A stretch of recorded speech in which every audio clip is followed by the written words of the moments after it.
ஓசன்னா பாடுவோம் இயேசுவின் தாசரே. உன்னதத்திலே தாவீதின் மைந்தனுக்கு ஓசன்னா ஓசன்னா பாடுவோம் இயேசுவின் தாசரே. உன்னதத்திலே தாவீதின் மைந்தனுக்கு ஓசன்னா. பிரார்த்தனை செய்வோம். பரலோக பிதாவே, இந்த அருமையான வேலைக்காக நன்றி. குருத்தோலை ஞாயிறு என்று உலகம் அனைத்தும் எல்லா திருச்சபைகளும் இந்த நாளை கொண்டாடி கொண்டிருக்கும் பொழுது நாங்களும் கர்த்தருக்குள் வார்த்தையை பெற்றுக்கொள்ள அப்படி சமூகத்தில் வந்திருக்கிறோம். அப்பா, எங்களோடு நீ பேசுவீராக.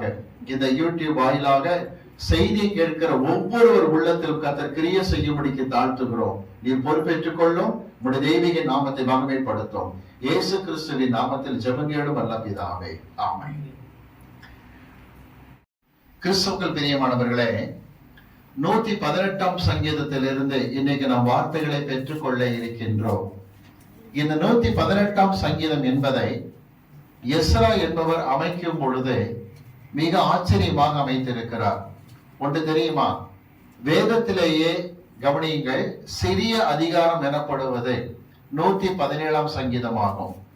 வேதத்திலேயே பெரிய அதிகாரமாக சொல்லப்படுவது 119ஆம் சங்கீதம். இந்த இரண்டு சங்கீதங்களுக்கு இடையிலே 118ஆம் சங்கீதத்தை எஸ்ரா அமைத்திருப்பது வரவேற்கத்தக்கதும் ஆச்சரியமானதாய் காணப்படுகின்றது. கூடார பண்டிகை நடக்கிற சமயத்தில் யாஷர் ஜபக்குழுவினர் இதை எழுதினார்கள்.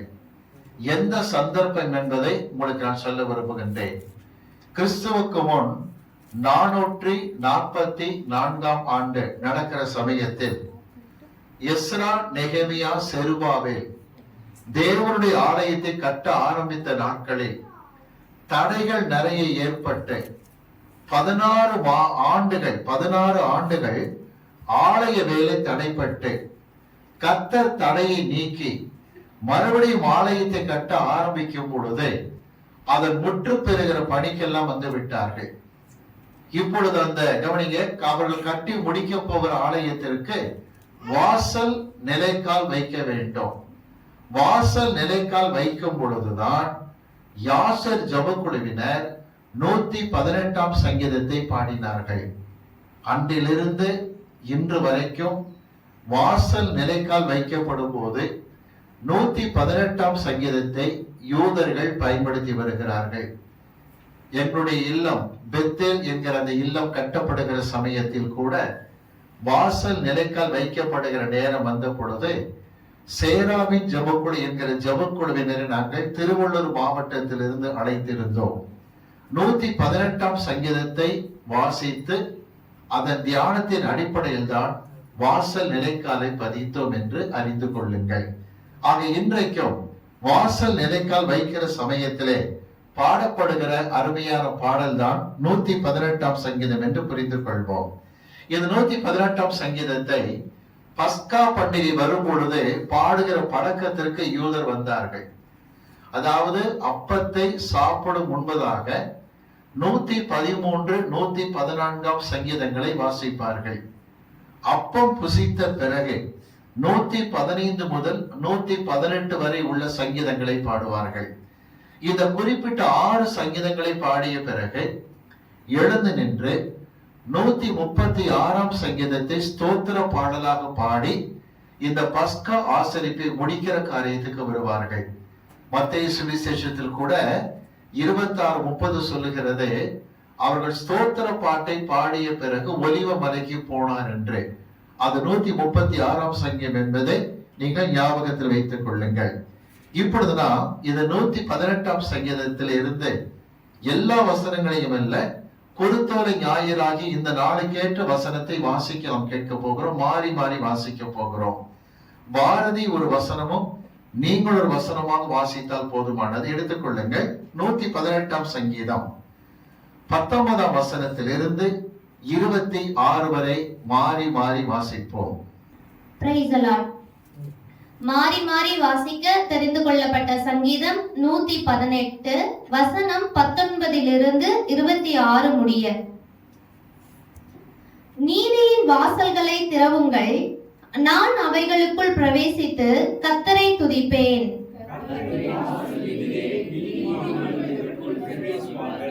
நீர் எனக்கு செவி கொடுத்து எனக்கு இரட்சிப்பாய் இருந்தபடியால் நான் உம்மை துதிப்பேன்.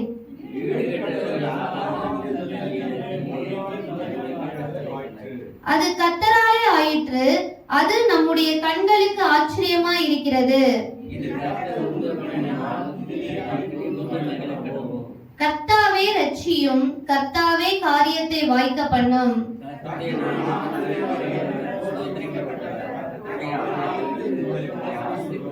Praise the Lord. கிறிஸ்துவுக்குள் பிரியமானவர்களே, 118ஆம் சங்கீதத்தை நாம் படிக்கும் பொழுது யாசர் ஜெபக்குழுவினர் பாடியதான இந்த குறிப்பிட்டதான சங்கீதத்திலே நாம் சில விஷயங்களை புரிந்து கொள்ள கடமைப்பட்டிருக்கின்றோம். நெகேமியாவின் நாட்களில் இந்த சங்கீதம் பாடப்பட்டது என்று விளங்கிக் கொள்ளுங்கள். நான் சொல்லுகிற வசனத்தை வாசிக்கிறீர்களா? நெகேமியாவின் புஸ்தகம் 6ஆம் அதிகாரம் 15ஆம் வசனத்தை வாசிக்கும்படி கேட்டுக்கொள்கிறேன். நெகேமியா 6:15 நாம் வாசிக்க கேட்போம். அப்படியே அலங்கமானது 52 நாளுக்குள்ளே கட்டப்பட்டு ஏலுல் மாதம் 25ஆம் தேதியிலே முடிந்தது. அலங்கமானது 52 நாட்களில் கட்டி முடிக்கப்பட்டது. எருசலேம் தேவாலயம், அலங்கம், இவைகளை எல்லாம் மிக சீக்கிரமாக விரைவாக அவர்கள் கட்டுகிற காரியத்தை செய்தார்கள் என்று நாம் பார்க்கின்றோம். 52 நாட்களிலே பணியை மிக அழகாக முடித்த பிறகு வாசிக்க கேட்போம். நெகேமியா 6ஆம் அதிகாரத்திலே 16ஆம் வசனத்தை வாசிக்க நாம் கேட்போம். வசனம் 16. எங்கள் பகைஞர் எல்லோரும் அதை கேட்டபோது, எங்கள் சுற்றுப்புறத்தாராகிய புறஜாதியான அனைவரும் கண்டபோதும் மிகவும் முனையற்று போய் இந்த கிரியை எங்கள் தேவனால் கைகூடி வந்ததென்று அறிந்தார்கள். கொஞ்சம் கவனிங்க. எதிரிகளுக்கு முகவாடல் ஏற்பட்டு விட்டது. திரும்ப சொல்கிறேன், எதிரிகளுக்கு முகவாடல் ஏற்பட்டு விட்டது. இதனால இவ்வளவு சீக்கிரம் முடிச்சுட்டாங்களே அப்படிங்கிறதான ஒரு எண்ணம் அவர்களுக்குள்ளாக இருந்தது. நீங்கள் 126ஆம் சங்கீதத்துல கூட 3ஆம் 4ஆம் வசனத்தை வாசிக்கும் போது படிக்க முடியும். வாசிக்க நாம் கேட்போம். 126ஆம் சங்கீதத்தில் 3ஆம் 4ஆம் வசனத்தை நாம் வாசிக்க கேட்போம். இங்க கூட யாசர் ஜெபக்குழுவினர் இந்த புறஜாதிகளுக்குள் இருக்கிற எரிச்சலை குறித்து நமக்கு காட்டுகிறார்கள். 126 3ஆம் வசனம் 4ஆம் வசனம். கர்த்தர் நமக்கு பெரிய காரியங்களை செய்தார், இது நிமித்தம் நாம் மகிழ்ந்திருக்கிறோம். இஸ்ரவேல் ஜனங்கள் தேவாலய கட்டுமான பணியை கர்த்தர் ஆஸ்வதித்ததற்காக மகிழ்ச்சியோடு இருந்தார்கள். ஆனால் புறஜாதிகளுக்கு நடந்தது என்ன? தொடர்ந்து வாசிங்க. கர்த்தாவே, தர்க்கத்தை வெள்ளங்களை திருப்புவது போல எங்கள் சிறையிருப்பை திருப்பும். நீங்க 2ஆம் வசனத்தை திரும்ப வாசிங்க. 126ஆம் சங்கீதம் 2ஆம் வசனம் வாசிங்க. அப்பொழுது நம்முடைய வாய் நகைப்பினாலும் நம்முடைய நாவு ஆனந்த சத்தத்தினாலும் நிறைந்திருந்தது. சிறையிருப்பிலிருந்து வரும்பொழுது சந்தோஷமாக புறப்பட்டு ஆடிக்கொண்டு பாடிக்கொண்டு வந்தார்கள். பாபிலோன் சிறையிருப்பில் இருந்து வந்து தேவாலயத்தை கஷ்டப்பட்டு கட்டினார்கள். கர்த்தர் எங்களுக்கு பெரிய காரியத்தை செய்தார், நாங்கள் மகிழ்ச்சியாக இருக்கிறோம் என்று சொல்லிக் கொண்டார்கள். தொடர்ந்து வாசிங்க வசனத்தை. கர்த்தர் இவர்களுக்கு பெரிய காரியங்களை செய்தார் என்று புறஜாதிகளுக்குள்ளே சொல்லிக் கொண்டார்கள். புறஜாதி மக்கள் என்ன பேசிக்கிட்டாங்கன்னா, கர்த்தர் பெரிய காரியம் செய்தார்னு பேசிக்கிட்டாங்க. ஆனா அவர்கள் மகிழ்ச்சியாக இல்லை. தொடர்ந்து வருகிற வசனத்துல பாருங்க, நாங்கள் மகிழ்ச்சியாக இருக்கிறோம் வரும். அப்ப அர்த்தம் என்ன தெரியுமா? நெகேமியா காலத்துல கூட நல்ல ஜோர கட்டடத்தை கட்டிட்டு வாச நிலக்கால் பதிக்கிற காரியம் வரும் பொழுது ஒரே மகிழ்ச்சியாக இருந்தாங்க. இதை விட இன்னும் ஒரு சிறப்பு என்ன தெரியுமா? சர்ச்சை நல்லா கட்டி முடிச்ச உடனே அதை டெடிகேட் பண்ணக்கூடிய நாள் வரும் பொழுது ஒரே சந்தோஷம் ஜனங்களுக்குள்ள. ஆரவாரத்தோடு சர்ச்சை டெடிகேட் பண்ணாங்களாம். நெகேமியா புஸ்தகத்துல 12ஆம் அதிகாரம் 43ஆம் வசனம் சொல்லுகிறது, ஆரவாரத்தோடு இந்த காரியத்தை செய்தார்களாம். ஏன் தெரியுமா? 12ஆம் அதிகாரம் 43ஆம் வசனம் சொல்லி பார்த்தோம். ஒரு ஆச்சரியம் என்ன தெரியுமா? ஏசாயாவிலே 43:12 சொல்லுகிறது, நானே தேவன் என்பதற்கு நீங்கள் எனக்கு சாட்சிகள்.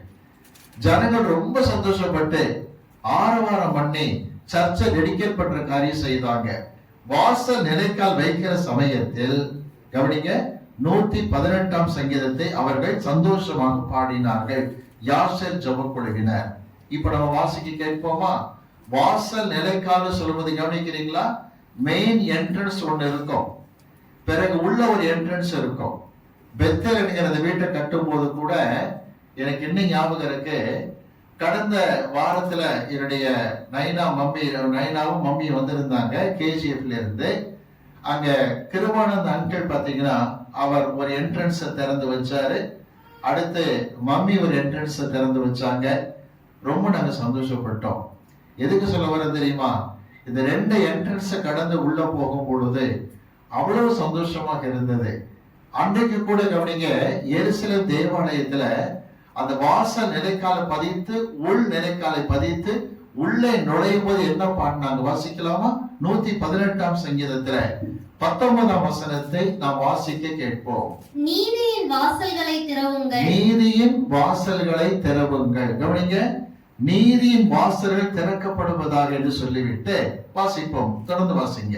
நான் அவைகளுக்குள் பிரவேசித்து. கவனிங்க, நான் அவைகளுக்குள் பிரவேசித்து. இந்த நான் என்கிற வார்த்தை முழு இஸ்ரவேலை குறித்தாலும் நமக்கு ஒரு பாடத்தை கர்த்தர் கற்பிக்கிறார். நான் அந்த வாசல்களுக்குள் பிரவேசிப்பேன். ஆனா நான் யாரு? இஸ்ரவேல் ஜனம் என்று சொல்லிக் கொள்ளலாம், ஆனா யாருங்கிறதையும் சொல்றாங்க. 20ஆம் வசனம் வாசிங்க பார்ப்போம். கர்த்தரின் வாசல் இதுவே. அர்த்தம் என்ன?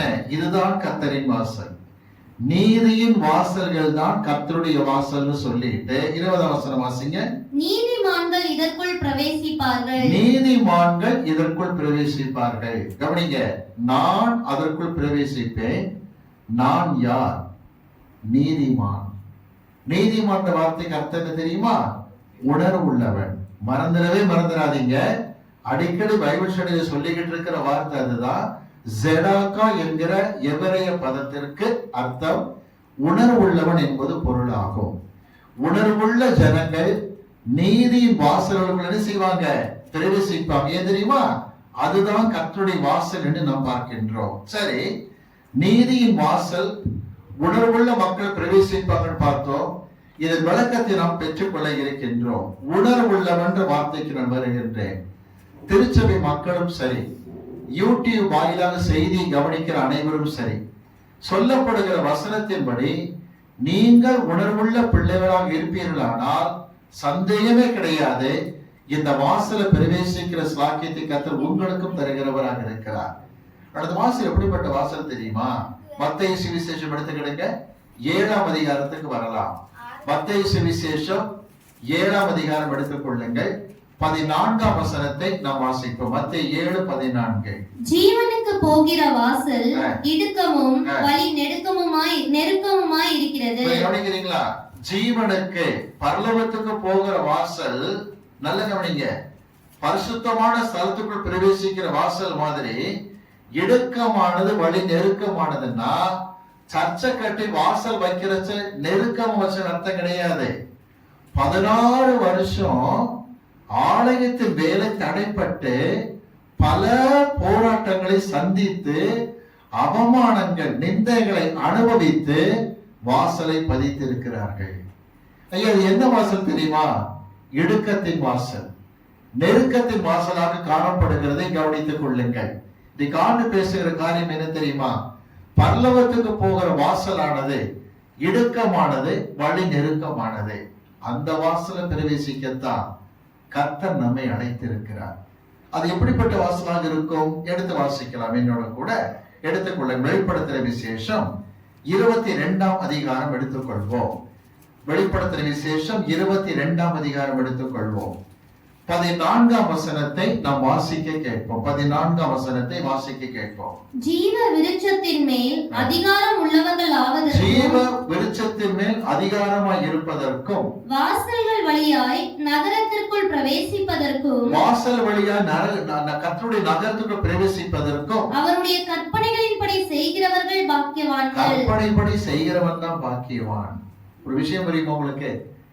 வேதத்தின்படி எவன் நடந்து கொள்கிறானோ அவன் தான் வாசலில் பிரவேசிப்பான் என்ற வார்த்தை காட்டப்பட்டிருக்கிறதை நீங்கள் மறக்க கூடாது. எனக்கு ஒரு ஆச்சரியம் என்ன தெரியுமா? இடுக்கத்தின் வாசலாகவே 16 வருஷம் கஷ்டப்பட்டு கவனிங்க வாசலை வச்சாங்க. மேசியா இயேசு எடுத்துக்கிடுங்களேன். குருத்தோலை ஞாயிறு வரும் பொழுது கழுதையை அவிழ்த்து கொண்டு வாருங்கள்னு சொன்னார். கழுதையின் மேல் கர்த்தர் ஏற்றப்பட்டார். வழியை வஸ்திரங்களை விரித்தார்கள். ஜனங்கள் கர்த்தரை வாழ்த்தி கொண்டிருந்தார்கள். சரித்திரத்திலும் ஆதாரம் உண்டு. வேதம் கூட திரளான ஜனங்கள் முன் நடப்பார் பின் நடப்பார் என்று காட்டுகிறது. திரள் மக்கள். நீங்க ரொம்ப நுணுக்கமா ஆராய்ச்சி பண்ணீங்கன்னா சரித்திரத்தின்படி ஏறத்தாழ 2 லட்சத்துக்கு பக்கமாக இருக்கிற ஜனங்கள் திரண்டு விட்டார்கள். என்ன தெரியுமா நினைச்சாங்க? இப்ப கழுதை இயேசுவை சுமந்து கொண்டு அந்தோனியாஸ் கோட்டைக்கு போகிறது. அங்க பிலாத்து இருக்கின்றான். பிலாத்துவை இறங்கி வா கீழே சொல்லி இயேசு சொல்லி கவர்மெண்ட் பிடிக்க போறாருன்னு சொல்லி நம்பி திரள் ஜனங்கள் கூடிட்டாங்க. இவர்தான் மேசியா சொல்லி கூடிட்டாங்க. கழுதை போய்கொண்டே இருந்தது. பரிதாபம் என்ன தெரியுமா? வலது பக்கம் அகலமான பாதையில பிரவேசிக்கும் போது கவர்மெண்ட் பாதை அது, அந்தோனியாஸ் கோட்டை. இடது பக்கம் கரடு முரடான இன்னொரு பாதை இறங்குகிறது. அது 2 பாறை இடுக்குகளுக்குள் நுழைந்து போகிற பகுதி. கழுதை என்ன பண்ணி தெரியுமா? கரெக்டா அந்த இடத்துல வரும் பொழுது வலது பக்கமாக திரும்பவில்லை, இடதுபுறம் திரும்பி விட்டது. திரும்பி கர்த்தருடைய கண்ட்ரோல்ல கழுதை இருக்கு. இடது பக்கம் திரும்பி அந்த இடுக்கமான பாதையில போன உடனே ஜனங்கள் எல்லாரும் பின்வாங்கிட்டாங்க. ஆகா, அந்தோனியாஸ் கோட்டைக்கு போகும் நினைச்சோம், இது வேற பக்கம் திரும்பிடுச்சே. எங்க போகுது? எருசலேம் தேவாலயத்திற்கு. திரும்ப சொல்லுகிறேன், அந்த இடுக்கமான வாசல்ல போகும் பொழுது ஜனங்கள் ஸ்தம்பித்து போனார்கள். நல்ல கவனிங்க, கேட்டுக்கு போகிற வாசல் வழி விரிவு மகலமமா இருக்கும், அநேகர் போவாங்க. ஆனா இடுக்கத்தின் வழியாக போகிறது தான் கவனிங்க கர்த்தருடைய வேதத்தின்படி போகிற காரியம். உண்மையான மேசியா என்று ஏற்றுக்கொள்ளாத யூதர்கள் கடந்த சில நாட்களுக்கு முன்பதாக இஸ்ரவேல் பிரதமர் என்ன அறிவித்தார் தெரியுமா? நாங்கள் மேசியாவுக்காக உலகத்தை ஆயத்தப்படுத்துகிறோம். அவர் சொன்ன வார்த்தை, மேசியா வருவார், அவருக்காக உலகத்தை ஆயத்தப்படுத்துகின்றோம். அப்ப இந்த கிறுக்கனுங்க இயேசுவை மேசியான்னு ஏற்றுக்கொள்ளாததுனால, அந்த கிறிஸ்துவ மேசியாவை ஏற்றுக்கொள்ள போறதுனால வாய் திறந்து சொல்லிட்டாங்க, மேசியா வருவார், உலக நாடுகளை ஆயத்தப்படுத்த போகிறோம். 3ஆம் உலக மகா யுத்தம் முடிந்ததும் அந்த கிறிஸ்து வெளிப்படுவான். 3ஆம் உலக மகா யுத்தத்துக்கு முன்பதாக ரகசிய வருகை இருக்கும். ரகசிய வருகைக்கு பிறகு கவனிங்க 3ஆம் உலக மகா யுத்தம் நடக்கும். அதிலே அந்த கிறிஸ்து வெளிப்பட்டு வெளியே வருவான். அவன் கவனிங்க உலக நாடுகளை தன்வசப்படுத்துவான். இஸ்ரவேலுக்கு கர்த்தர் கை கொடுத்து தேர்ட் வேர்ல்டு வார் வெற்றிகரமாக முடிகிற வரைக்கும் அவர் உடன்படிக்கை காப்பாற்றி இஸ்ரவேலுக்கு சப்போர்ட்டாகத்தான் இருப்பார். எத்தனையோ நாடுகள் இஸ்ரவேலை எதிர்த்தும் கூட இஸ்ரவேல் ஜெயம் பெற்று விளங்குவதை பார்த்து எல்லா நாடுகளும் அப்படியே அதிர்ச்சி அடைந்திருக்கும் போது இஸ்ரவேலிலிருந்து இஸ்ரவேல் பிரதமர் சொன்ன அந்த கிறிஸ்து வெளிப்படுவான். அவனை மேசியா என்று இஸ்ரவேல் பிரதமர் சொன்ன மாதிரி எல்லாரும் நம்புவாங்க. ஆனா வேதம் அவனை அந்த கிறிஸ்துவாய் காட்டுகிறது. விளங்கிக் கொள்ளுங்கள் பிரியமானவர்களே, இடுக்கத்தின் வாசலில் தான் கழுதை பிரவேசிக்கிறது. ஏராளமான ஜனங்கள் நின்று விட்டார்கள். அப்படியானால் ஆண்டு சொல்லுகிற வார்த்தை தெரியுமா? இந்த இடுக்கத்தின் வாசல் வழியா பிரவேசிச்சீங்கன்னாங்க தான் ஜீவனுக்கு போகிற வாசல் என்று விளங்கிக் கொள்ளுங்கள். வாசிக்கலாமா? வெளிப்படுத்துற விசேஷம் 22ஆம் அதிகாரம் 14ஆம் வசனம் சொல்லுகிறது, ஜீவ விருட்சத்தின் மேல் அதிகாரம் பெற வேண்டுமா? கவனிக்கிறீர்களா? ஜீவனுக்கு போக வேண்டுமா? நித்திய ஜீவனை பெற வேண்டுமா? வேதத்தின்படி செய்கிற மக்கள் பாக்கியவான்கள். திருச்சபையை கவனி, கிறிஸ்தவ பிள்ளைகளை கவனித்துக் கொள்ளுங்கள். எது வேதத்தின்படி அல்லாதது என்பதை கர்த்தர் சொல்லுகின்றார். வாசிக்கலாம். 15ஆம் வசனம் வாசிப்போம். நாய்களும் கவனிங்க, நாய்கள்னு போட்டிருக்கு. நாய்களுக்கான விளக்கத்தை படிக்க இருக்கின்றோம். தொடர்ந்து வருகிற வசனங்களை வாசிங்க. சூனியக்காரரும் கவனிங்க, எவன் பில்லி சூனியம் பண்றானோ, சூனியம் பண்றானோ, மந்திரத்துல இறங்குறானோ அவன் வேதத்தின்படியானவன் அல்ல. புரிஞ்சுக்கிட்டீங்களா? பில்லி சூனியம் மந்திரங்கள் வேதத்தின்படியானதல்ல. நம்பர் 1. அடுத்தது விபச்சாரக்காரரும் விபச்சார பாவத்தை செய்கிறவர்கள். இந்த விபச்சாரக்காரன்ற வார்த்தை கிரேக்க மொழிப்படி அர்த்தம் எடுத்துக்கிட்டீங்கன்னா விபச்சாரத்தை தூண்டும் வகையில் நடந்து கொள்ளுகிறோர் என்று காட்டப்படுகிறது.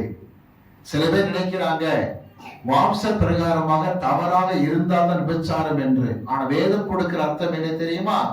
விபச்சாரத்தை தூண்டுகிற விதத்தில் உங்கள் உடை அலங்காரங்கள் காணப்பட்டாலும் மற்ற ஆண்களை கவர பெண்களை கவருவதற்கு 4 பேர் தன்னை பார்க்க வேண்டும் என்பதற்காக நடந்து கொள்ளுதலும் வேதத்தின் பார்வையில் தவறு என்று விளங்கிக் கொள்ளுங்கள். தொடர்ந்து வாசிப்போம். கொலை பாதகன். கவனிங்க, சில பேர் ரொம்ப தைரியம் பேச ஆரம்பிச்சுட்டாங்க. கொலை பாதக வார்த்தைகள் வாயில வர ஆரம்பிச்சிருச்சு. என் வார்த்தைக்கு மட்டும் கீழ்ப்படையல வெட்டி போடுவேன், வெட்டி கொண்டுடுவேன், கொண்டு ஒளிச்சு கட்டிடுவேன். இது எல்லாம் கர்த்தருக்கு கணக்கு கொடுத்தாகணும். கொலை பாதக வெளியில் பேசுகிற மக்கள் இன்னைக்கு இருக்கிறார்கள். தொடர்ந்து வாசிங்க. விக்கிரக ஆராதனைக்காரரும். கவனிக்கிறீங்களா? இவங்க எல்லாம் எங்க இருப்பாங்க? தொடர்ந்து வாசிக்க பார்ப்போம். பொய்யை விரும்பி அதன்படி செய்கிற யாவரும். எது பொய், புரட்டு, பித்தலாட்டம் தெரியுதோ அதை விரும்பி செய்கிற மக்கள் யாவரும் புறம்பே இருப்பார்கள். பரலோகத்துக்கு புறம்பே இருப்பார்கள். புரிஞ்சுக்கிட்டீங்களா? அர்த்தம் என்ன? நரகத்தில் இருப்பாங்கன்னு அர்த்தம். ஆனா ஒண்ணு, விக்கிரக ஆராதனை. கவனிங்க, பொய்யை விரும்பி பின்பற்றுதல், விபச்சாரத்துக்கு தூண்டும் வகையில் நடந்து கொள்ளுதல். நல்ல கவனிங்க, பில்லி சூனிய காரியங்கள் இவைகள் எல்லாம் இயேசுவை ஏற்றுக்கொள்ளும் முன்பதாக இருந்த பாவங்கள். ஞானஸ்தானம் எடுத்த பிறகும் மறுபடியும் கூட அதுக்கு திரும்பும் பொழுதுதான் பைபிள போட்டிருக்கு அந்த புத்தி நாய் புத்தின்னு காட்டி இருக்கு. நாய்க்கு என்ன புத்தி உண்டு தெரியுமா? வாசிங்க பார்ப்போம். 2 பேதுரு 2ஆம் அதிகாரத்துக்கு வாருங்கள். 2 பேதுரு 2ஆம் அதிகாரம் எடுத்துக்கொள்வோம். 2ஆம் அதிகாரம் 20ஆம் வசனத்திலிருந்து வாசிக்க நாம் கேட்போம். 2 பேதுரு 2:20 முதல் வாசிக்க கேட்போம். கர்த்தரும் இரட்சகருமாய் இருக்கிற இயேசு கிறிஸ்துவை அறிகிற அறிவினாலே உலகத்தின் அசுத்தங்களுக்கு தப்பினவர்கள். இயேசுவை அறிகிற அறிவுக்கு வந்து உலகத்தின் அசுத்தங்களுக்கு தப்பிக்கொண்டவர்கள் மறுபடியும் அவைகளில் சிக்கிக்கொண்டு ஜெயிக்கப்பட்டார். மறுபடியும் அந்த அசுத்தத்துல சிக்கிக்கொண்டு ஜெயிக்கப்பட்டு விட்டார். அவர்களுடைய பின்னிலைமை முன்னிலைமையிலும் கேடுள்ளதாய் இருக்கும். முன்னிலைமையை காட்டில கேடா மாறும். கவனிங்க, விபச்சாரம் பண்ணும்போது, விக்கிரகாரம் பண்ணும்போது, பில்லி சூனியத்தை நாடும்போது, மந்திரங்களை நாடுகிற சமயத்தில் எப்படி நீ பிச்சை எடுத்துக்கிட்டு இருந்தியோ அதை விட மகா கேவலமாக பின்வாங்கி போவது பிச்சை எடுப்பாய் என்பது உண்மையான காரியம். தொடர்ந்து வாசிக்கலாமா? அவர்கள் நீதியின் மார்க்கத்தை அறிந்த பின்பு தங்களுக்கு ஒப்புவிக்கப்பட்ட பரிசுத்த கற்பனையை விட்டு விலகுவதை பார்க்கிலும், ஞானஸ்நானம் எடுத்த பிறகு பைபிளை விட்டு விலகி போவதை காட்டிலும் அதை அறியாதிருந்தார்களானால், பைபிளே தெரியாம இருந்திருப்பாங்களானால் அவர்களுக்கு நலமாயிருக்கும். தொடர்ந்து வாசிங்க. நாய் தான் கக்கினதை தின்னவும். நாய் புத்தி பாத்தீங்களா? நாய் தான் கக்கினதை தின்னும்படி திரும்பவும், கழுவப்பட்ட பன்றி சேற்றிலே புரளவும் திரும்பியது என்று சொல்லப்பட்ட மெய்யான பழமொழியின்படியே, நீதிமொழிகள் இருக்கிற வசனத்தை எடுத்து காட்டி மெய்யான பழமொழியின்படியே அவர்களுக்கு சம்பவித்தது. கொஞ்சம் கவனிக்கிறீங்களா? இயேசுவை ஏற்றுக்கொள்றதுக்கு முன்னாடி என்னென்ன பாவம் பண்ணீங்களோ அந்த அக்கிரமத்துக்கு மறுபடியும் திரும்பினீங்கன்னா கொஞ்சம் கற்பனை பண்ணி பாருங்க. நாய் தின்னுட்டு வாந்தி எடுத்து திரும்ப அதையும் நக்குதில்ல, அந்த அருவருப்பு செய்யறீங்கன்னு அர்த்தம். நாய் தான் கற்கனதை தின்னும்படி திரும்பினது போல, கழுவப்பட்ட பன்றி சாக்கடைக்கு திரும்புகிறது போல திரும்புகிற வாழ்க்கை என்று சொல்லப்பட்டிருக்கு. ஒன்று மட்டும் உண்மை, கர்த்தர் நம்முடைய உள்ளத்தில பேசி கிரிய செய்வாரானால் இளைய குமாரன் மனம் திரும்பியது போல வந்துடலாம். குமாரன் தான் மனம் திரும்புவான், பண்ணி மனம் திரும்பவே திரும்பாது. பண்ணி திங்கிற தவிட்டுக்கு அவன் அலைஞ்சான். நல்லா கவனிப்போம். குமாரன் மனம் திரும்பிட்டான், அப்பாவுடைய அன்பை உணர்ந்து பார்த்து திரும்பி வந்தான் பைபிள்ல இருக்கு. ஆனா பண்ணி கூட வந்துச்சா? வராது. தயவு செய்து மனம் திரும்புறவன் தான் யோசிக்கணும். பண்ணிய கூட்டிட்டு வரலாம், பண்ணி வரவே வராது. பண்ணி தான். விளக்குதுங்களா? அதோட உட்கார்ந்து இருக்க வேண்டியதுதான்.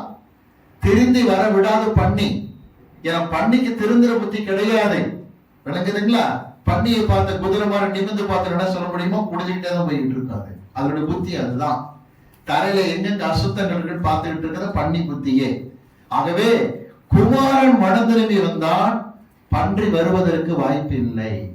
ஆக ஒரு விஷயம் புரிஞ்சுக்கிடுங்க, சில சமயத்துல திருந்த வேண்டிய குமாரன் உண்டு, திருந்தாத பன்றிகளும் கூட உண்டு. நான் சொல்லுகின்றார், நாய் தான் கற்கனதை தின்னுபடி திரும்புகிறது போல இருக்கிற உதாரணத்தை காட்டி எனக்கு ஒரு துக்கமான வார்த்தை தெரியுமா? பேதுரு சொல்றார் பாருங்க, கற்பனையை அறியாதிருப்பார்களானால் நலமாய் இருக்கும்ட்டார். தெரியாம இருந்திருந்தா பரவாயில்லங்கிறார். ஆனா ஆண்டு என்ன சொன்னார் தெரியுமா? குருத்தோலை ஞாயிறடி கத்திரன்னு பேசினார். வாசிக்கலாமா? லூக்கா சுவிசேஷம் 19ஆம் அதிகாரம், லூக்கா 19ஆம் அதிகாரம் 42ஆம் வசனத்தை வாசிக்கிறோம், கேட்போம். லூக்கா 19:42. உனக்கு கிடைத்த இந்த நாளிலாகிலும் உன் சமாதானத்துக்கு ஏற்றவைகளை நீ அறிந்திருந்தாயானால் நலமாயிருக்கும். நினைக்கிறாரு, தெரிஞ்சிருந்தா நல்லா இருக்கும். இன்னைக்கு ஆண்டு சில வார்த்தை தெரியுமா? உனக்கு சமாதானத்துக்கு ஏதுவான காரியம் வந்துகிட்டு இருக்கு. நல்லா கவனிங்க. கர்த்தர் உன்னை நேசிக்கிறார், உன்னோட கூட அன்பாக இருக்கிறார், சமாதானமாக இருக்கிறார் என்கிறதை நீ அறிந்திருந்தா நல்லதுன்னாரு. பேதுரு சொன்னார், சத்தியத்தை தெரிஞ்ச பிறகு நாய் மாதிரி போனா தெரியாத இருந்தா நல்லா இருக்குன்னாரு. இதை விட இன்னொரு பரிதாபம் என்ன தெரியுமா? அறிந்திருந்தா நலம் என்று பரிதாபப்பட்டார் கர்த்தர். அறிந்த பிறகு பாவத்துக்கு போறதை பத்தி பேதுரு சொல்றார், அறியாம இருந்து நல்லா இருக்குன்னாரு. ஆண்டவர் ஒரு கொடூரமான முடிவை நமக்கு கற்பிக்கின்றார். வாசிக்கலாம், எடுத்து நம்ம வாசிங்க. மத்தேயு சுவிசேஷம் 24ஆம் அதிகாரம், மத்தேயு 26ஆம் அதிகாரம் எடுத்துக்கொள்ளுங்க. மத்தேயு 26, மத்தேயு 26 24ஆம் வசனத்தை வாசிக்க நாம் கேட்போம். மத்தேயு 26:24 வாசிக்க கேட்போம். மனுஷகுமாரன் தம்மை குறித்து எழுதியிருக்கிறபடியே போகிறார்.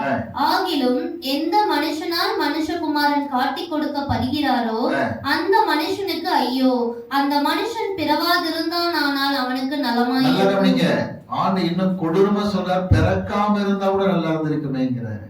ஏன் தெரியுமா? 30 வெள்ளிக்காசுக்கு இயேசுவை காட்டி கொடுத்து விட்டார். இன்னைக்கு அநேகருக்கு வாழ்க்கையில் என்ன தெரியுமா? ஞானஸ்நானம் எடுத்திருக்காங்க, பரிசுத்தமான ஜீவியத்துக்கு அர்ப்பணிச்சிருக்காங்க. ஆனா கண்ட கழுதைங்க பண்ணிங்க சொல்றதை கேட்டு இயேசுவ, விலை மதிப்பற்ற இயேசுவ எந்த ஒரு உலக காரியத்துக்கு மதிப்பிட்டுட்டாங்கன்னா அன்று சொல்ல, நீ பிறக்காம இருந்து நல்லா இருந்திருக்குமேங்கிறாரு. நிறைய வாழ்க்கையில தான் பிரச்சனை. உலகம் பெருகிற சொத்துக்களுக்காக, நிலங்களுக்காக, நிலங்களை கிரயம் பண்ணுவதற்காக, அல்லது சில பணங்களை பெறுவதற்காக கீழ்த்தரமான வழியில் போகும் பொழுது நீ எந்த மதிப்பிலே போகிறாயோ அந்த மதிப்புக்கு இயேசு விற்பனை செய்து விட்டாய் என்பது பொருளாகும். அவனை பத்தி கர்த்தர் சொல்றாங்க, பிறக்காதிருந்து நல்லா இருந்திருக்குங்கிற ஆண்டவர். இந்த காலையில ஆண்டு பேசுகிற காரியம் இதுதான்.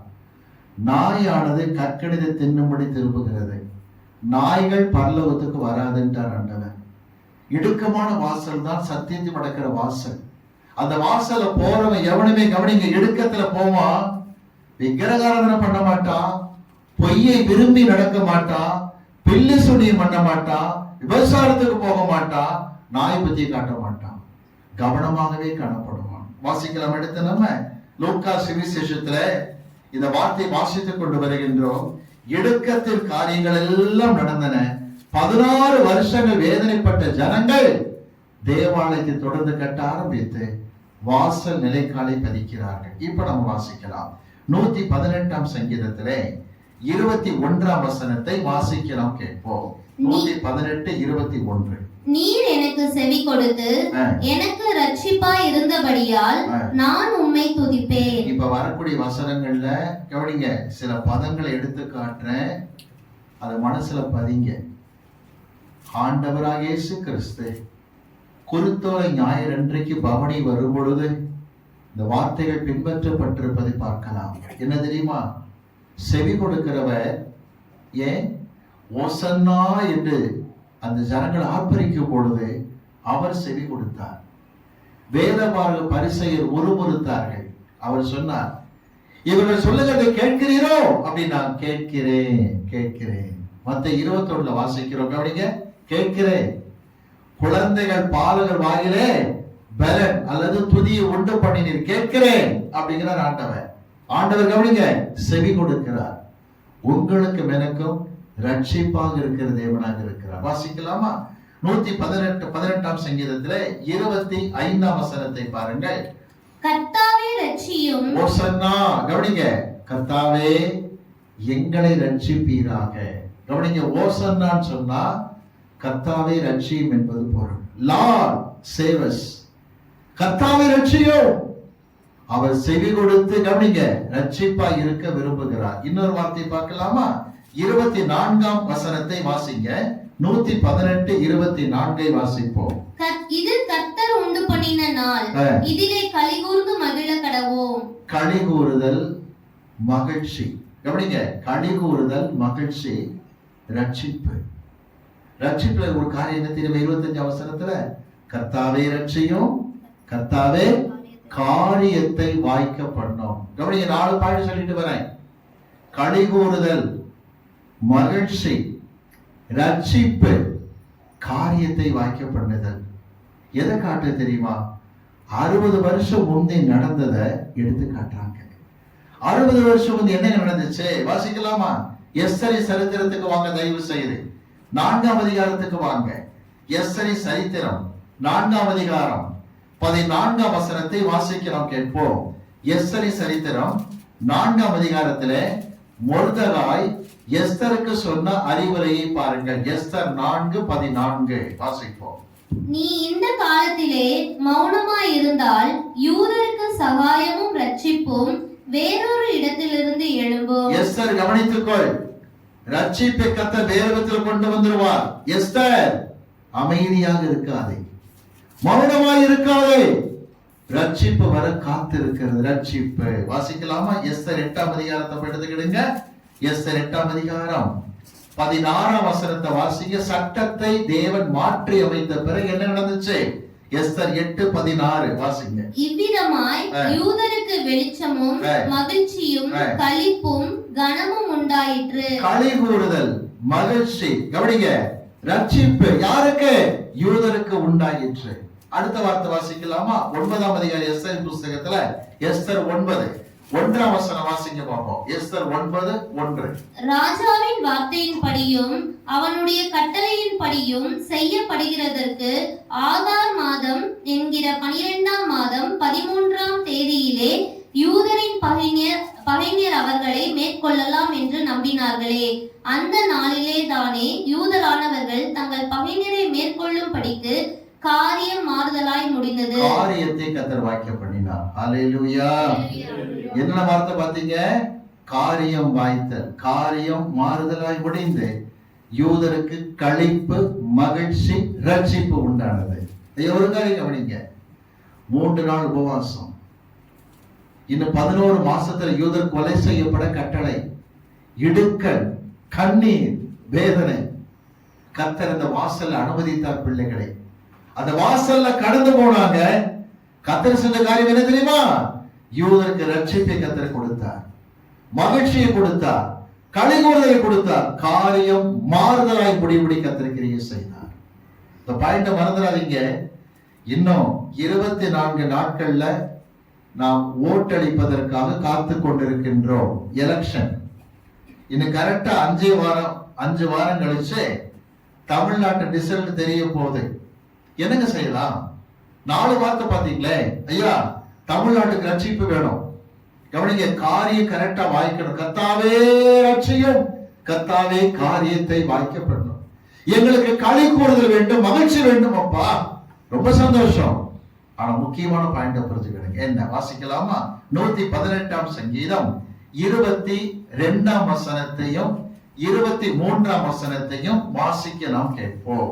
வீடு கட்டுகிறவர்கள் ஆகாது என்று தள்ளின கல்லே மூளைக்கு தலைக்கல்லாயிற்று.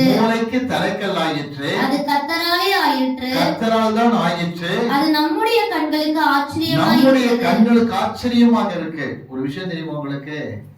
சாலமோன் நாட்கள்ல இருந்தே இந்த பழமொழி உண்டாகி இப்ப வாச நிலக்கால் வைக்கும் போது அதை கொண்டு வந்து வைக்கிறாங்க. அந்த பழமொழிய ஞாபகப்படுத்த விரும்புறேன். நல்லா புரிஞ்சுக்கிடுங்க. சாலமோன் நாட்கள் நடந்த ஒரு நிகழ்ச்சி எது? சாலமோனுக்கு கவனிக்கிறீங்களா, பிரம்மாண்டமாக வீடு கட்டுகிற காரியம் நடக்கிறது. இப்பெல்லாம் இருக்கிற மாதிரி இல்ல. அன்றைக்கெல்லாம் அந்த சீயோன் மலை மேல வீடு கட்டுறாங்கன்னு சொன்னா சுவருடைய உயரம், அந்த நீளம் எல்லாம் பார்த்து எத்தனை ஸ்லாப் கற்கள் உள்ள வைக்கலாங்கிறது கணக்கு போட்டு கீழே கல்லை உடைச்சு அடுக்கி அடுக்கி வச்சு மாட்டு வண்டியில கொண்டு வருவாங்க. நடந்த நிகழ்ச்சி அது. மண் பாதையில மாட்டு வண்டி கல்லை கொண்டு வந்து சாலமோன் அரண்மனை கட்ட குவித்துக் கொண்டிருக்கிறது. கல்லெல்லாம் முடிச்சு விட்டு இருக்கிறாங்க. டக்குனு பண்ணினா தெரியுமா, மூலக்கல் வைக்கக்கூடிய அளவெடுத்தவன் கீழே மூலக்கல்லை வெட்டி ரெடி பண்ணி வண்டியில ஏற்றி அனுப்பிட்டான். நேர வண்டி கொண்டு மூலக்கல்லை இறக்கிடுச்சு. கல்லெல்லாம் அடுக்கிட்டு இருக்கானுங்க. இந்த மூலக்கல் மட்டும் வச்சு பாக்குற எதுலயும் பொருந்தல.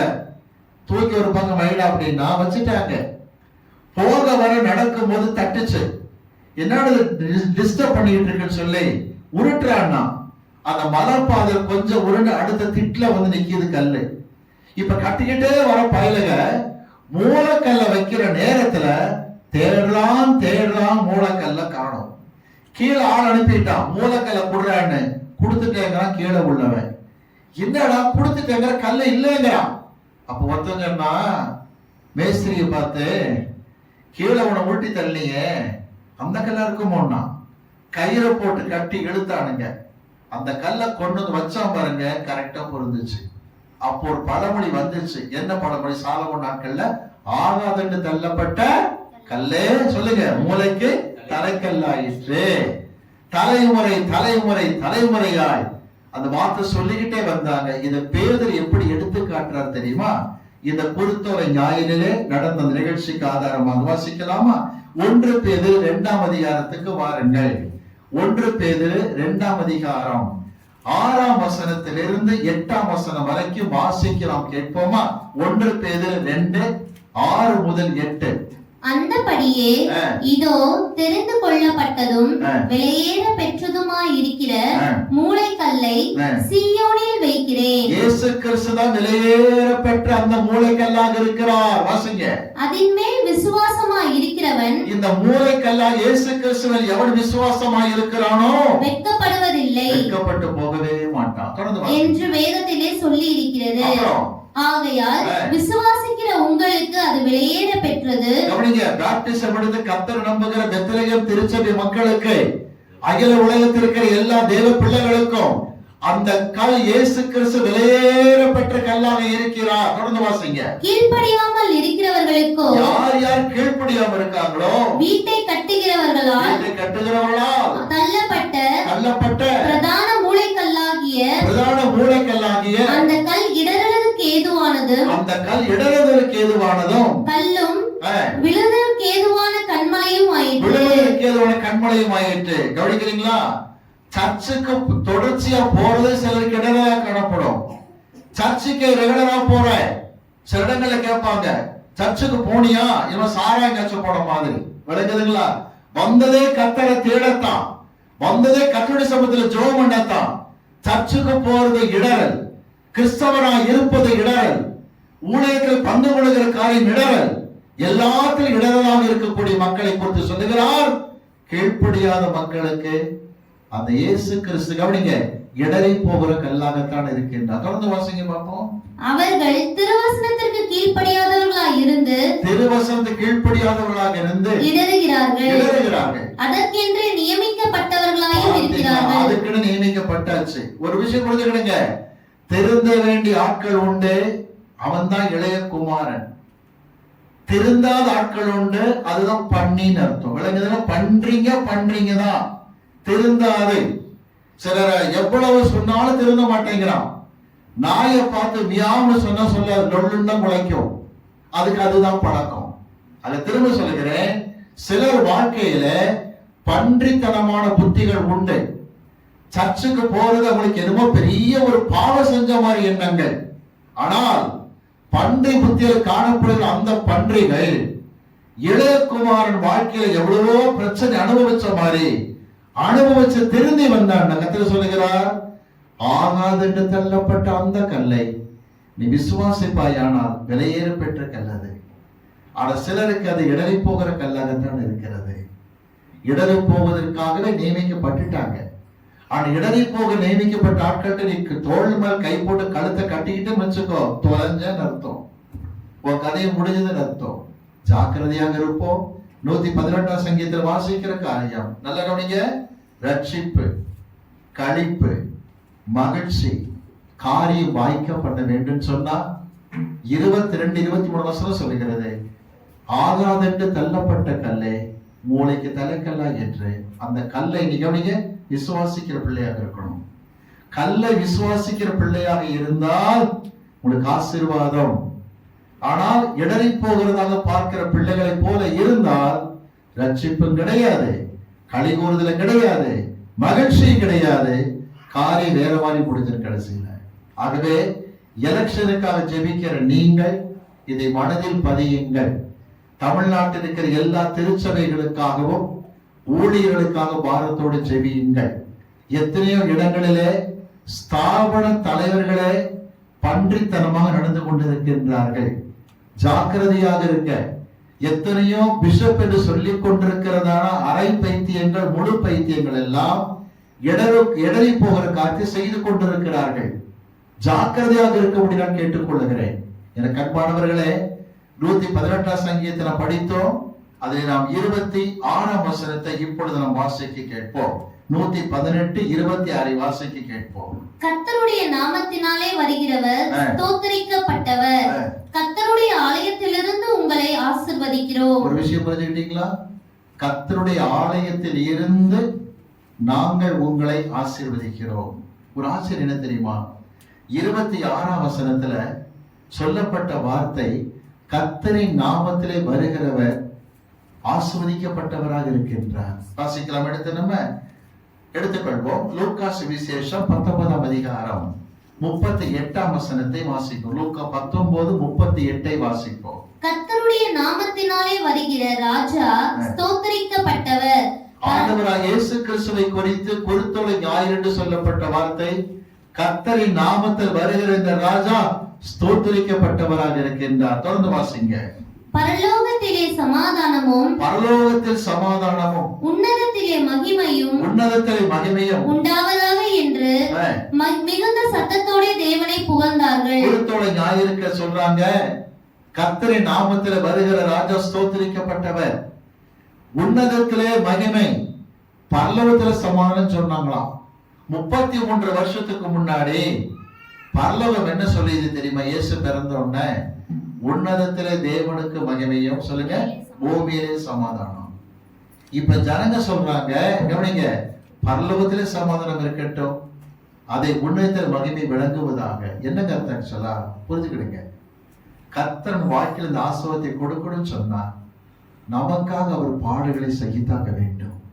அப்ப பிதா திட்டம் என்ன தெரியுமா? என் குமாரன் இயேசு கிறிஸ்து கனப்படுத்தப்பட்டவராக ஊர்வலமாக அழைத்து செல்லப்படுவார். வருகிற வெள்ளிக்கிழமை என்று சிலுவையிலே அடித்து அவமானப்படுத்தப்படுவார். ஞாயிற்றுக்கிழமை என்று உயிர் தெழும்புவார். மரணத்தை கடந்து வந்த அவரை நான் உயர்த்த போகிறேன் என்று பரலோகத்தில் பிதா வைத்த திட்டம் நடந்து கொண்டிருந்தது. வாசிக்கலாமா? எபிரேயருக்கு எழுதப்பட்ட நிருபம் எல்லாம் திருப்பி கிடைக்க தயவு செய்து என்னோட கூட. எபிரேயருக்கு எழுதப்பட்ட நிருபம் 2ஆம் அதிகாரம் எடுத்துக் கொள்ளுங்கள். 2ஆம் அதிகாரம் 9-10 வசனங்களை வாசிப்போம். எபிரேயர் 2, 9-10 வசனங்கள்.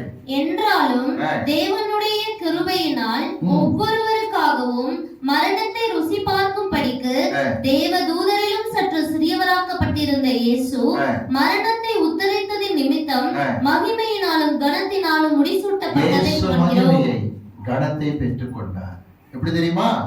பாடுகளின் மூலமாக. வாசிங்க தொடர்ந்து. ஏனென்றால் தமக்காகவும் தம்மாலேயும் சகலத்தையும் உண்டாக்கினவர் அநேக பிள்ளைகளை மகிமையில் கொண்டு வந்து சேர்க்கையில், உங்களையும் என்னையும் மகிமையில் கொண்டு வந்து சேர்க்கையில், அவர்களுடைய ரட்சிப்பின் அதிபதியாய் இயேசு கிறிஸ்துவை உபத்திரவங்களினாலே பூரணப்படுத்துகிறது அவருக்கு ஏற்றதா இருந்தது. திருச்சபை கவனித்துக் கொள்ளுங்கள். உபத்திரவத்தின் பாதை கவனிக்கிறீங்களா? இடுக்கத்தின் வாசல் அப்படித்தானே இருக்கும். இடுக்கத்தின் வாசல்ல கடந்து வந்தீங்கன்னா மேன்மை இருக்கிறது. ரட்சிப்பு, களிப்பு, மகிழ்ச்சி காரியம் வாய்க்கப்பட வேண்டுமானால் ஆகாதென்று தள்ளப்பட்ட மூலைக்கல்லை விசுவாசியுங்கள். அவரை கவனி விசுவாசித்து வரும் பொழுது அநேக பிரச்சனைகள் வரும். நல்ல புரிஞ்சுக்கிடுங்க. இடுக்கத்தின் வாசல் வழியாய் பிரவேசிக்கும் பொழுது அதை கர்த்தர் ஆஸ்வதிக்கிறவராய் காணப்படுகிறார். இந்த சிந்தியோடு நாம் ஜெபிக்க போகிற கர்த்தருடைய சமூகத்துல எழுப்பி நின்று கர்த்தர் சமூகத்தை நோக்கி நாம் பார்ப்போம். எல்லாரும் ஜெபத்தில் இருப்போம். Thank you Jesus, glory to God. உபத்திரவத்தின் பாதை வழியாய் போகிறது கர்த்தருக்கு பிரியமானது. தமிழ்நாட்டினுடைய எழுப்புதலுக்காக ஜெபித்துக் கொண்டிருக்கிறோம். எலெக்ஷன் ரிசல்ட்டுக்காக ஜெபித்துக் கொண்டிருக்கிறோம். திரும்ப திரும்ப வலியுறுத்தி நான் சொல்லுகிறேன், அருமையான பிள்ளைகளே, ஆகாதென்று தள்ளப்பட்ட அந்த கல்லை விசுவாசியுங்கள். மேலும் விளங்கிக் கொள்ளுங்கள், நாய்களை போன்ற புத்தி வேண்டாம். எத்தனையோ பேர் தங்கள் வாழ்க்கையிலே நாய் புத்தியை காட்டிக் கொண்டிருக்கிறார்கள். விக்கிரக ஆராதனை, பில்லி சூனியம், பொய்யை விரும்பி செய்கிற காரியங்கள், விபச்சாரத்தில் பங்கு கொள்கிற காரியத்தை செய்கிறார்கள். நாய் தான் கக்கணத்தை தின்னும்படிக்க திரும்பும். எச்சரிக்கையாக இருப்ப கர்த்தருடைய சமூகத்தில் நாம், ஆண்டவரே, ஜீவனுக்கு போகிற வாசல் வழி இடுக்கமும் நெருக்கமுமாய் இருக்கிறது. நீதியின் வாசலுக்குள் பிரவேசியுங்கள். இது கர்த்தரின் வாசல். நீதிமான் இதற்குள்ளாக பிரவேசிப்பான். நம்மை தாழ்த்தி எப்ப கொடுத்து ஜெபிக்கலாம். எல்லாரும் ஜெபத்தில் காணப்படுவோம். தேவன் நம்மை தகுதிப்படுத்தி ஆசீர்வதிக்கத்தக்கதாக மகள் பாரதி இப்பொழுது முன் வந்து ஜெபிக்க போகிறார்கள். ஜெபிப்போம். Praise the Lord.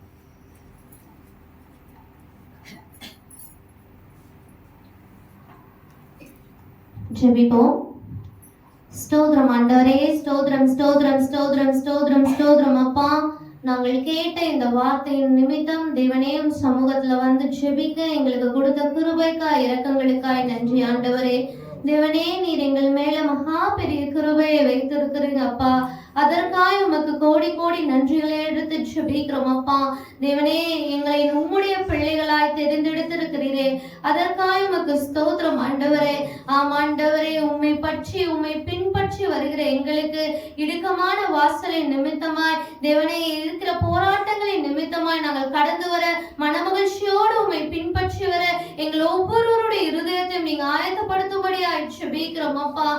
ஆண்டவரை, கேட்டுக்கு போகின்ற வழியை தேவனே, உலக பிரகாரமான காரியங்களை நாங்கள் பின்பற்றி போகாதபடிக்கு தேவனே உண்மையை பின்பற்றி கொள்ள ஆண்டவரே உம் சமூகத்துல வந்து ஜெபிக்க எங்களுக்கு இருக்கிற எல்லா தடைகளையும் நீங்க மாற்றி போடும்படியாய் ஜெபிக்கிறோம் அப்பா. விசுவாச பிள்ளைகள் ஒவ்வொருவரையும் நீங்க ஆயத்தப்படுத்தும்படியாய் ஜெபிக்கிறோம் ஆண்டவரே. உம்முடைய வருகைக்கு ஒவ்வொரு பிள்ளைகளுடைய இருதயத்தையும் நீங்க தகுதிப்படுத்தும்படியாய் ஜெபிக்கிறோம் அப்பா.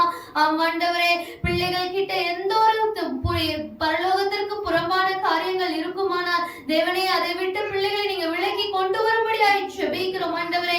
எத்தனையோ காரியங்களை பார்த்தோமே, நாய்கள் போன்ற புத்தி இருக்குமானால், பழைய வாழ்க்கைக்கு திரும்புகின்ற புத்தி இருக்குமானால் தேவனே நீங்க இடைப்படும்படியாய் ஜெபிக்கிறோம் அப்பா. தேவனே, நீங்க பிள்ளைகளை அரவணைத்துக் கொள்ளும்படியாய் ஜெபிக்கிறோம் அப்பா. மீண்டும் பாவத்துக்குள்ளாகாத படிக்க ஒவ்வொரு பிள்ளைகளையும் நீங்க ரட்சித்துக் கொள்ளும்படியாய் ஜெபிக்கிறோம் அப்பா. உம்முடைய ரட்சிப்பு எங்களுக்கு தேவையா இருக்கிறது அப்பா. இங்க ரட்சித்து கொண்டு வந்திருக்கிறீங்க ஆண்டவரே. ஆமாப்பா, இன்னும் அதிகமா உம்முடைய சமாதானமும் உம்முடைய மகிழ்ச்சியும் தேவனே எங்களுக்கு தேவையா இருக்கிறதே. ஒவ்வொரு குடும்பத்திலும் சமாதானத்தை தரும்படியாய் ஜெபிக்கிறோம் அப்பா. ஒவ்வொரு குடும்பத்திலும் மகிழ்ச்சியை தரும்படியாய் ஜெபிக்கிறோம் ஆண்டவரே. இங்க வந்து யாரும் வெறுமையாய் போக கூடாதப்பா. நீர் பேசின வார்த்தைகள் உள்ளத்துல தேவனே ஒவ்வொருவருக்குள்ளும் கிரியை செய்யத்தக்கதாய் ஆண்டவரே பலன் கொடுக்கத்தக்கதாய் நீங்க தாமே உதவி செய்யும்படியாய் ஜெபிக்கிறோம் அப்பா. இயேசு கிறிஸ்துவே, நீங்க தாமே பலன் தாருங்கப்பா.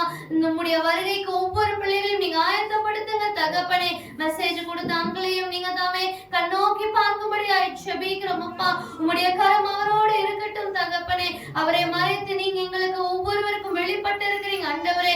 கொடுத்த ஒவ்வொரு வசனமும் 100 மடங்காய் பலன் தரத்தக்கதாய் ஒவ்வொருடைய இருதயத்திலும் பரிசுத்த ஆவியானவரை கொண்டு நீங்க கிரியை செய்யும்படியாய் ஜெபிக்கிறோம் அப்பா. இந்த நாள் முழுவதும் பொறுப்பேற்றுக் கொள்ளுங்க. இந்த வாரம் முழுவதுக்கும் தேவையான மன்னாவை கொடுத்ததற்காய் நன்றி ஆண்டவரே. நீரே அரவணைத்துக் கொள்ளுங்க. இயேசு கிறிஸ்துவின் நாமத்தினால் ஜெபிக்கிறோம் நல்ல பிதாவே, ஆமென்.